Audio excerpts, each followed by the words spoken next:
आज दुनिया में ज्यादातर लोग जिन लंबी बीमारियों से जूझ रहे हैं उनका हेडक्वार्टर पेट में है। अशुद्धियां समय के साथ इकट्ठा हो जाती हैं और आप भारी हो जाते हैं, शरीर और सिर दोनों में। ये तय करता है कि आप जीवन में किस तरह सोचते हैं, महसूस करते हैं और अनुभव करते हैं।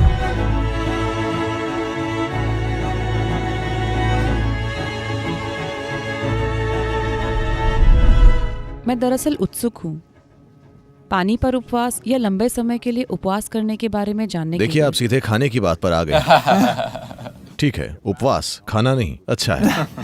ये खाने का उल्टा है। ये तो खाने से दूर रहने के बारे में है।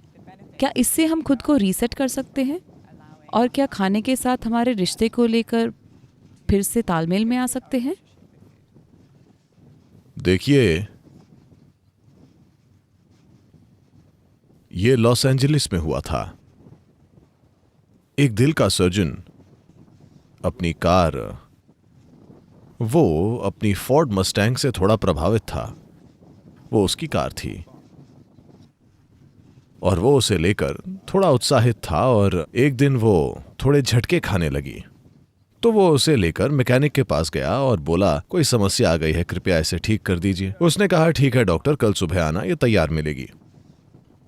अगले दिन सुबह काम पर जाने से पहले वो वहां गया, पर कार तैयार नहीं थी। तो उसने कहा, ठीक है शाम को आइए, ये तैयार मिलेगी। वो शाम को आया, वो तैयार नहीं थी। उसने कहा, क्या बात है, तुमने सुबह कहा मैं तब आया, तुमने शाम कहा मैं तब आया, बात क्या है? और वो मैकेनिक उस तरह के मूड में था। वो बोला, देखिए आप एक दिल के सर्जन हैं, आप भी इंजन ठीक करते हैं, मैं भी इंजन ठीक करता हूं, फिर ऐसा क्यों है कि आपको मुझसे 10 गुना ज्यादा पगार मिलती है? तो डॉक्टर ने उसकी ओर देखा और कहा, जरा इंजन को तब ठीक करने की कोशिश करो जब वो चल रहा हो, मैं देखता हूं। तो इंसानी जीवन और शरीर को तब ठीक करना चाहिए जब ये चालू हो, वरना ये बेमतलब है। ठीक है, आप पोस्टमार्टम कर सकते हैं, उसका क्या मतलब होगा? हमें इसको तब ठीक करना चाहिए जब ये चालू हो। अगर आप इस शरीर को तब ठीक करना चाहते हैं जब ये चलता फिरता हो, तो आपको समझना चाहिए, क्योंकि हम पाचन प्रक्रिया के बारे में बात कर रहे हैं। इसके ये पड़ाव हैं, शरीर में कुछ भीतर डालना, पाचन, समावेशन, मल त्यागना। ये खाने के 4 आयाम हैं और पूरी प्रक्रिया है। भोजन करना, पाचन, समावेशन, मल त्यागना। आज की दुनिया में खाने का काम किसी भी समय हो रहा है। लोग कहीं भी हों, बैठे हों, खड़े हों, दिन या रात में किसी भी समय लोग सिर्फ इसीलिए खाते हैं क्योंकि इतना खाना मौजूद है। मानवता के इतिहास में ऐसा कभी नहीं था, लेकिन दुर्भाग्य से, सौभाग्य से बहुत सारा खाना मौजूद है। बदकिस्मती से लोगों को यह नहीं पता कि कब खाना है, कब नहीं खाना है। जैसे समय में चक्र होते हैं। देखिए, हम समय को सिर्फ चक्रों से जानते हैं। अगर धरती घूमती है एक चक्कर इस तरह, और हम कहते हैं कि एक दिन बीत गया, वरना आपको पता ही नहीं चलेगा। अगर चांद चक्कर काटता है तो हम कहते हैं 1 महीना हो गया। अगर हम सूरज के चारों ओर एक चक्कर काटते हैं तो उसे 1 साल कहते हैं। तो हमारा समय का विचार असल में चक्र है। हमारा जन्म और मृत्यु का सवाल ही चक्रीय है, क्योंकि हमारी मां का शरीर चांद के चक्रों के साथ तालमेल में था। सिर्फ इसीलिए हमारा जन्म हुआ, वरना हम पैदा ही नहीं होते। तो हमारा पूरा भौतिक अस्तित्व चक्रीय है। पूरी आध्यात्मिक प्रक्रिया ही, अगर आप चाहें तो हम उसमें जा सकते हैं, दरअसल महत्वपूर्ण है, क्योंकि ये चक्रीय नहीं है। क्योंकि चक्रीय का मतलब है कि आप चक्कर काट रहे हैं। अगर मैं कहूं कि आप चक्र में घूम रहे हैं, तो इसका क्या मतलब है? आप चक्कर में पड़ गए हैं, आप कहीं नहीं पहुंच रहे। हाँ। अगर मैं आपको रेगिस्तान में छोड़ दूं जहां यहाँ कुछ पहाड़ हैं, अगर कोई चीज ना हो, बस रेत हो, तब लोग चक्कर काटेंगे। इसका मतलब है कि आप कहीं नहीं पहुंच रहे हैं, कि आप गुम गए हैं। तो जिस पल आप पूरी तरह अपने शारीरिक और मानसिक ढांचे के साथ अपनी पहचान बनाना शुरू कर देते हैं, आप चक्रों में घूमने लगते हैं। तो भारत में यौगिक संस्कृति में यह बहुत साफ है, इसे संसार कहा जाता है, जिसका मतलब है चक्रीय जीवन। तो चक्रीय जीवन एक गोल झूला बढ़िया होता है। अगर आप इसे ठीक से व्यवस्थित करते हैं तो ये एक अच्छा झूला है, पर आप कहीं नहीं पहुंचेंगे। बच्चे एक झूले का मजा ले सकते हैं। अगर सभी बड़े लोग झूले में बैठकर गोल गोल घूम रहे हैं और सोचते हैं कि वे कहीं जा रहे हैं, तो ये बहुत दुखद है ना? तो यही होता है। तो शरीर एक चक्र है। ये चक्र ग्रहों के चक्रों के साथ जुड़े हुए हैं। चांद के चक्रों से, सूरज के चक्रों से, सब कुछ। चांद के चक्र, सौर चक्र और पृथ्वी के चक्र शरीर के लिए बहुत महत्वपूर्ण है। अगर व्यक्ति में जरूरी जागरूकता है तो वे देख सकते हैं कि किस दिन शरीर को खाने की जरूरत नहीं होती है। हर दूसरा प्राणी ये जानता है, अफसोस मनुष्य इसे भूल गए हैं, क्योंकि उनकी विचार प्रक्रिया या उनके बचकाने मन ने उनके सिस्टम में मौजूद हर दूसरी इंद्री को दबा दिया है। अगर आप अपने सिस्टम को ध्यान से देखते हैं तो आप देखेंगे कि किसी खास दिन आपको खाने का मन नहीं करेगा। उस दिन आपको खाना नहीं चाहिए, पर नहीं, आप अपने दोस्त के घर पर हैं, वहां एक पार्टी है, आप ठूंस कर खा लेते हैं। भले ही आपका शरीर ना कह रहा हो, आप खुद को भर लेते हैं। आपने देखा है कि सभी जानवर, अगर आपके घर में एक कुत्ता है तो एक खास दिन वो खाने से इनकार कर देता है। कुत्ते और बिल्ली दोनों। क्या आपने इस पर गौर किया है? अगर उपलब्ध हो तो वो जाकर थोड़ी घास खाएगा और उल्टी करेगा और खुद को साफ करेगा, क्योंकि वो जागरूक है कि खाना लगातार भीतर तो डाला जा रहा है, लेकिन पाचन और पेट की सफाई खाने जितनी कुशल नहीं है। खाना मजबूरी में हो रहा है, पर दूसरे हिस्सों को काम करने की जरूरत है। पाचन क्रिया के दूसरे आयामों को काम करने की जरूरत है। जब हम पाचन कहते हैं, पाचन पूरी आहार नली में होता है, न कि सिर्फ पेट में। And assimilation also happens across the entire alimentary canal. समावेशन भी पूरी आहार नली में होता है। अब सफाई सिर्फ आहार नली के जरिए ही नहीं होती है, सफाई को कोशिका के स्तर पर भी होने की जरूरत होती है। अशुद्धियां समय के साथ इकट्ठा हो जाती हैं और आप भारी हो जाते हैं, शरीर और सिर दोनों में। अगर आप खुद को साफ नहीं करते तो समय के साथ ये इकट्ठा हो जाएगी। हम इसे कर्म कहते हैं, क्योंकि जब ये इकट्ठा हो जाती है तो ये आपके सोचने, जीवन को महसूस करने, समझने और अनुभव करने को तय करने लगती है। शायद लोग इसे ना समझें, वे ये सोचेंगे कि मैं इसी तरह हूं, यही मेरा स्वभाव है। ये आपका स्वभाव नहीं है, आपने इस तरह खुद को उलझा लिया है। तो सफाई का प्रोसेस, एक जरूरी बात है खाने में थोड़ा ब्रेक लेना, क्योंकि दूसरे सिस्टम काफी हद तक अपने आप होते हैं। आप उन्हें उत्तेजित कर सकते हैं, पर वो अपने आप ही काम करते हैं। खाना खाना आपकी इच्छा से होने वाला प्रोसेस है, हालांकि बदकिस्मती से ज्यादातर लोगों के लिए ये एक मजबूरी बन गया है। इसे आपकी इच्छा से होना चाहिए। मतलब मैं तब खाता हूँ जब मैं खाना चाहता हूँ, मैं तब खाऊंगा जब मुझे खाना होगा। मेरा हाथ तय नहीं करता कि कब खाना है। अगर वहाँ कुछ है तो चाहे कुछ भी हो।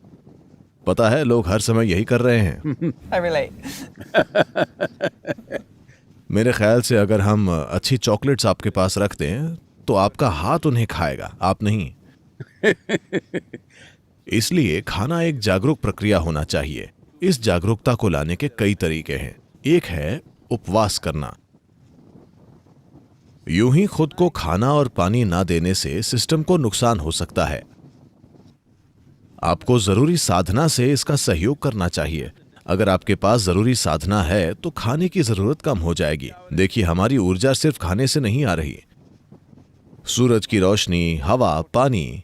असल में अगर आप यौगिक विज्ञान में हम कहते हैं कि अगर आप सचमुच में सिस्टम को ठीक रखते हैं तो आपकी 60 से 70% ऊर्जा इन 3 कारकों से आनी चाहिए। सूरज की रोशनी, हवा, पानी। बाकी 40% खाने से आनी चाहिए। So naturally, amount of volume of food that you eat will compress. तब स्वाभाविक रूप से खाना खाने की मात्रा कम हो जाएगी। मुझे आपको अपने बारे में बताना चाहिए। जब मैं युवा था तो मैं बहुत खाता था। मैं कभी मोटा नहीं हुआ क्योंकि मेरी गतिविधि बहुत ज्यादा थी, पर आज मैं जो खाता हूँ वो उस समय के मुकाबले 10वां हिस्सा या उससे भी कम है। 19 की उम्र से लेकर आज तक मेरा वजन उतना ही वजन है जितना 19 साल में था। बस एक बात यह है कि उस वक्त सारा वजन मेरे कंधों में था। अब इस गुरुत्वाकर्षण के लगातार मुझ पर काम करने की वजह से यह थोड़ा नीचे की ओर खींच गया है, पर मैंने खुद को ऊपर उठाए रखा है। तो उपवास को एक प्रक्रिया के रूप में जरूरी समझ के साथ करना चाहिए।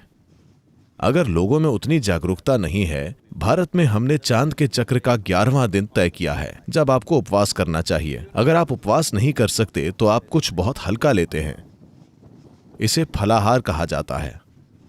इसका मतलब है आप सिर्फ फल खाएंगे, क्योंकि फल ऐसा पदार्थ है जो लगभग 90% पानी है और आपको पानी को खाना चाहिए, पीना नहीं चाहिए। ये यौगिक विज्ञान है। जहां तक मुमकिन हो आपको पानी खाना चाहिए। आप जो भोजन कर रहे हैं उसे लेकर आपको हमेशा जागरूक रहना चाहिए कि उसमें पानी की मात्रा कितनी है। जैसे अगर आप दक्षिण भारतीय में भोजन करते हैं, मैं पके हुए भोजन की बात कर रहा हूं, अगर आप वो खाते हैं उसमें बड़ी आसानी से 60-70% पानी होगा। दरअसल ज्यादा, कुछ खानों में तो ये और भी ज्यादा है। पर अब आप यहाँ जो खाना खा रहे हैं, आप ब्रेड खा रहे हैं जिसे शायद 1 महीने पहले बनाया गया था। क्या ये कम से कम है? यहाँ तक कि ऑर्गेनिक दुकानों पर भी ये 1 महीने या कम से कम 1 सप्ताह पुरानी होती है। कोई भी वहां जाकर ताजा ब्रेड नहीं लाने वाला। और वैसे भी जिस तरह ब्रेड को बेक किया जाता है उसमें पानी नहीं होता, बहुत बहुत कम पानी होता है। और बिल्कुल आप उसकी कमी पूरी करने के लिए साथ में कोका कोला की 1 बाल्टी या वैसा कुछ रखते हैं।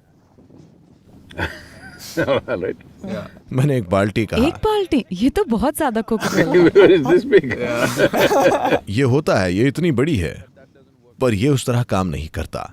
अगर आप खाने के साथ कोई लिक्विड लेते हैं तो पाचन प्रक्रिया के लिए जो जरूरी एसिड्स हैं वो पतले हो जाते हैं और आपकी पूरी पाचन प्रक्रिया बेअसर हो जाती है। क्योंकि जब अंदर जाने वाले खाने में पानी होता है तो वो मदद करता है। पर अगर आप उसके ऊपर से कोई लिक्विड डालते हैं तो आप देखेंगे कि भोजन काफी लंबे समय तक पेट की थैली में रहेगा। हम यौगिक संस्कृति और जीवन में इसे लेकर हमेशा ही बहुत चिंतित रहे हैं कि हम नहीं चाहते कि भोजन 2.5 घंटों से ज्यादा हमारी पेट की थैली में रहे। 2.5 घंटों में इससे कोई फर्क नहीं पड़ता कि मैंने क्या खाया है, कितना खाया है, इसे दूसरे हिस्सों में चला जाना चाहिए। अगर ये वहां रहता है तो ये आपको सुस्त बना देता है, ये आपकी बोध क्षमता को कम कर देता है और आपका बोध का स्तर, बोध की तीव्रता चली जाती है, जिसे आप नोटिस भी करते हैं। अगर आप कोक या कॉफी या चाय के साथ भोजन करते हैं तो आपको सुस्ती महसूस होती है। बहुत सारे लोगों ने इसे एक आदत बना ली है, लंच के बाद उन्हें सोना पड़ता है। ये इस तरह से है कि आप पेट्रोल पंप पर गए, आपने गैस भरवाई, उसके बाद आप इंजन चालू नहीं कर सकते Because there is gas in the tank. क्योंकि टैंक में गैस है। तो इसका यही मतलब है।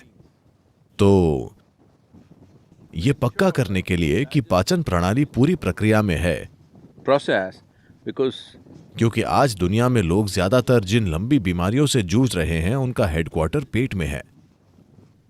हाँ, बहुत से लोगों के लिए ये उनके सिर की ओर जा रहा है, पर ज्यादातर हेडक्वार्टर पेट में ही है। जो वे खाते हैं और जिस तरह से खाते हैं, तो वे इस तरह खा रहे हैं। अनुशासन लाने के लिए एक आसान चीज है, शायद महीने में 1 या 2 दिन आपको बहुत ही हल्का भोजन करना चाहिए, ऐसा जो शरीर पर बहुत हल्का और सरल हो। अगर आप सिर्फ पानी पर रह सकें या थोड़ा सा नींबू और पानी water, little lightly honey-laced water. या पानी में थोड़ा शहद मिलाकर, इससे मदद मिलेगी।